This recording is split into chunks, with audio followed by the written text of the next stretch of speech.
Okay, here's the problem. There's going to come a time in your life when you're going to be traveling on highways and interstates to get out of a bad situation.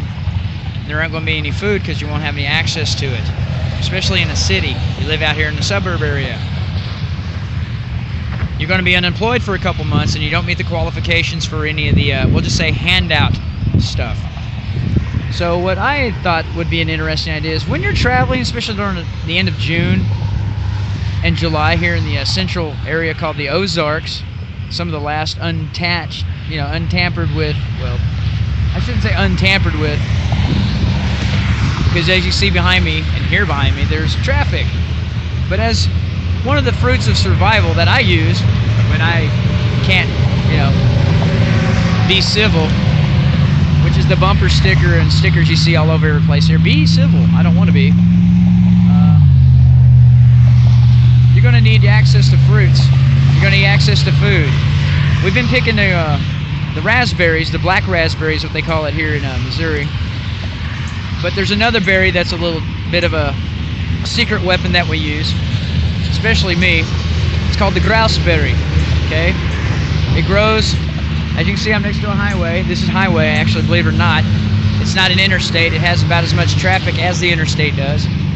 But we're going to work on the not the raspberry. See, the raspberry's right there, and there aren't any. I tried to come back out here and get some more, and it rained real heavy yesterday, and there aren't any.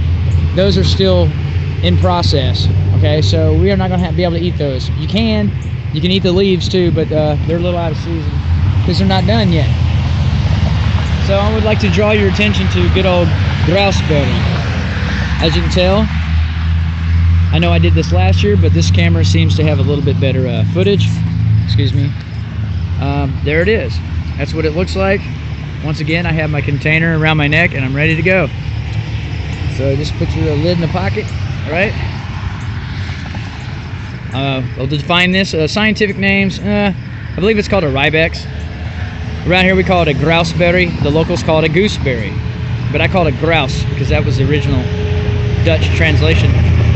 And here's one of the rules. If you are going to eat off the side of the road, I recommend way up here on the hill because it's going to, all the water is going to go that way. So it's got drainage. It's going to have drain off.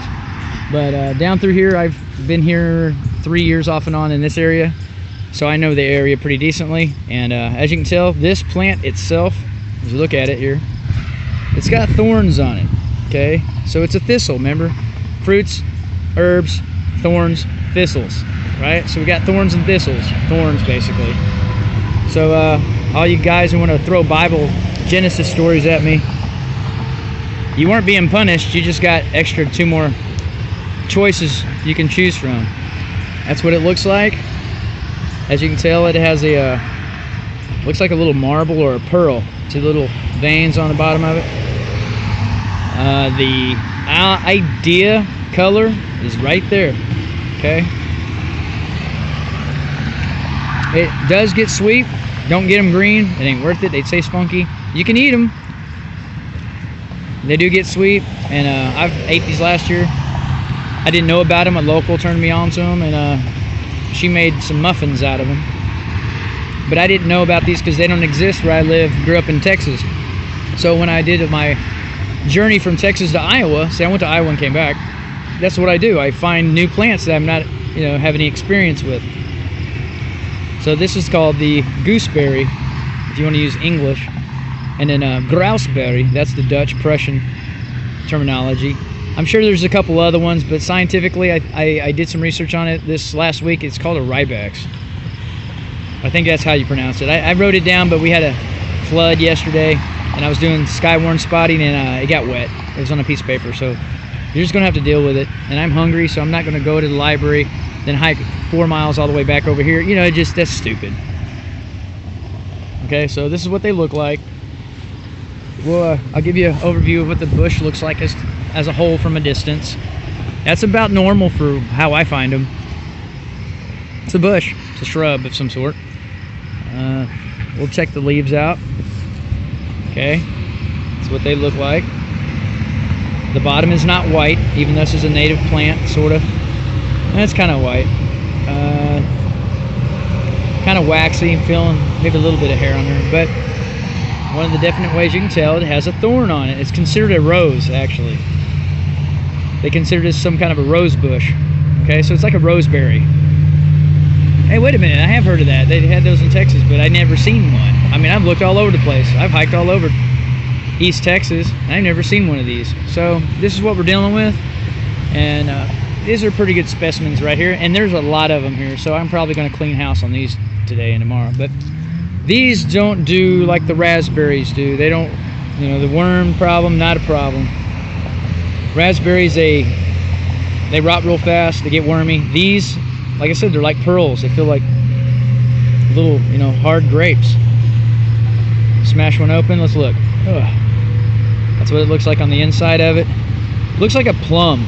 That's what I keep thinking of it as. It's a plum. It's the world's smallest plum. Okay?